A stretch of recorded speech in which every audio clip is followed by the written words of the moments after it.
រៀបការជាគូព្រេងចេះចាត់ចែងយល់ចិនគ្នា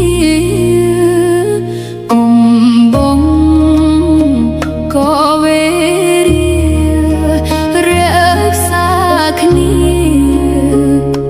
ហើយកុំវាសនា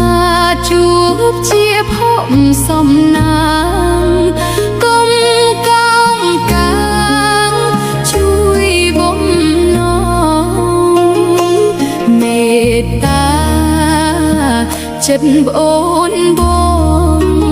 ចេះថ្នាក់ថ្នមក្តីសង្ឃឹមផ្ទៃប្រពន្ធចេះអត់ធ្មត់